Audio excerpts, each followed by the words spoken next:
Hello दोस्तों, मैं हूँ राधिका। मैं लाई हूँ आपके लिए एक हॉरर स्टोरी, मौत की कार।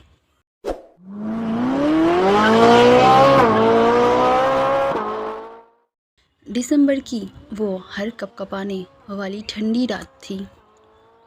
बारिश की बूंदें टप टप करके गाड़ी की छत पर गिर रही थी।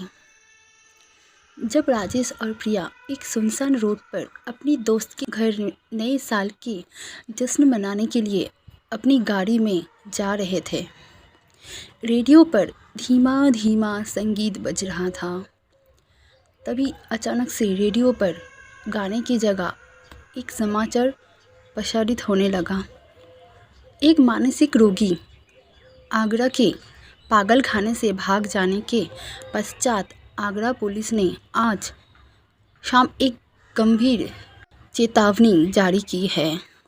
कालू, जो कि एक हत्यारा है और अभी तक 6 लोगों का बेरहमी से कत्ल कर चुका है और 2 साल पहले पकड़ा गया था, शारीरिक रूप से मजबूत और बहुत ही खतरनाक बताया जा रहा है। पुलिस ने आसपास के इलाके के लोगों अपने खिड़की दरवाजे बंद रखने की सलाह दी जा रही है और किसी भी संदिग्ध व्यक्ति के देखने पर तुरंत पुलिस को इत्तला करने के लिए कहा गया है। प्रिया कपकपाई और बोली, एक पागल, और वो भी इतना खतरनाक, हमारे आसपास ही कहीं घूम रहा है। मुझे तो बहुत डर लग रहा है। तुम डरो मत, हम बस अभी पहुंचने वाले हैं, उसके हस्बैंड ने प्रिया को सांत्वना देते हुए कहा। इसके अलावा हमारे पास और भी वजह है परेशान होने के लिए, जैसे कि ये कार हमारे बार बार बंद हो रही है। लगता है पेट्रोल ख़त्म होने वाला है। मुझे घर से निकलने के बाद ध्यान देना चाहिए था, लेकिन अभी तो कुछ नहीं किया जा सकता। राजेश के इतना कहते ही गाड़ी धीमे होना शुरू हो जाती है। राजेश एक्सीलेटर को जोर से दबाता है, लेकिन कुछ असर नहीं होता और गाड़ी धीरे धीरे एकदम सुनसान सड़क के किनारे बड़े से पेड़ के पास पहुंचने के बाद बंद हो जाता है। हद तरीकी, अब हमें इस ठंडी रात में भीगते हुए ही पार्टी में पहुंचना होगा,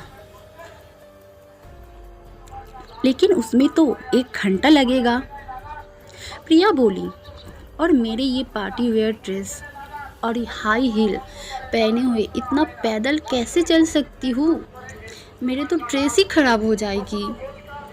तो तुम इधर गाड़ी में ही रुको, मैं बाहर जाके आसपास के घर हो तो देखता हूँ और अपनी फ्रेंड को टेलीफोन करके इधर आने को बोलता हूँ। लेकिन तुम वो रेडियो वाली बात भूल गए क्या? वो पागल इधर ही कहीं घूम रहा है, तुम मुझे ऐसे अकेले छोड़ के नहीं जा सकते। तुम ऐसा करो कि गाड़ी के पीछे के सीट पर छिप जाओ, सारे डोर लॉक कर लो और ज़मीन पर लेट जाना। तुम किसी को दिखाई नहीं दोगी। जब मैं वापस आऊँगा और डोर 3 बार थपथपाऊँगा, तभी तुम उठना और दरवाज़ा खोलना। ये कहकर ही राजेश गाड़ी से बाहर निकल गया और अंधेरे में कहीं गुम हो गया। प्रिया ने जल्दी से सारे दरवाजे बंद किया और जल्दी से पीछे के सीट पर गाड़ी में नीचे की तरफ छिप गई और राजेश का इंतज़ार करने लगी।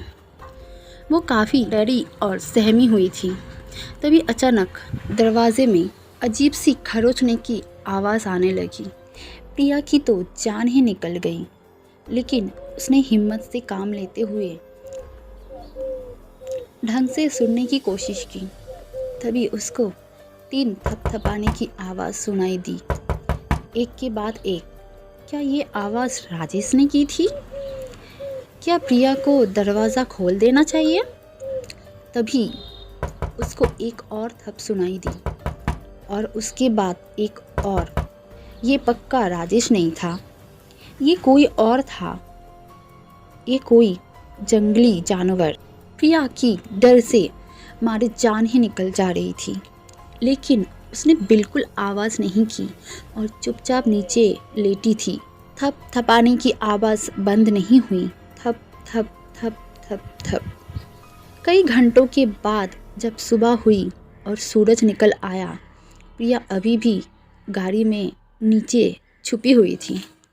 पूरी रात वो एक पल के लिए भी नहीं सोई। थप थप भी सारी रात नहीं बंद हुई। उसको पता ही चल रहा था कि ये करे तो क्या करे। और राजेश भी तो गायब था, वो उसके पास वापस क्यों नहीं आया था। तभी अचानक उसको 3-4 गाड़ियों की आवाज़ सुनाई दी। ये गाड़ियाँ उसकी तरफ ही चली आ रही थी। गाड़ियाँ उसके पास आकर रुक गई। प्रिया को लगा आखिर राजेश और उसके दोस्त वापस आ ही गए। प्रिया उठी और उसने खिड़की में से झांककर बाहर की तरफ देखा। 3 गाड़ियाँ पुलिस की गाड़ियाँ थीं। 10-12 पुलिस वाले उन गाड़ियों में से निकल के और एक ने धीरे से आगे भागकर प्रिया की गाड़ी का दरवाज़ा खटखटाया। मैडम, अब गाड़ी से बाहर निकल सकते हैं आप। अब आप सुरक्षित हैं। आप गाड़ी से बाहर निकलते हुए सीधा पुलिस की गाड़ियों की तरफ चलते जाइए। कृपया करके आप पीछे मुड़ के ना देखें। आप बिल्कुल भी पीछे मुड़कर ना देखें। पुलिस वाले की बातें प्रिया को कुछ अजीब सी लगी और उससे रहा नहीं गया। कुछ दूर चलने के बाद प्रिया रुकी और उसने आखिरकार मुड़ के देख ही लिया। राजेश का शरीर गाड़ी के ऊपर लटक रहा था। एक रस्सी उसके गले में थी जो साथ वाले पैर से बंधी हुई थी। उसकी वजह से उसका शरीर आगे पीछे झूल रहा था, जिसकी वजह से उसके पैर बार बार गाड़ी के छत से टकरा रहा था।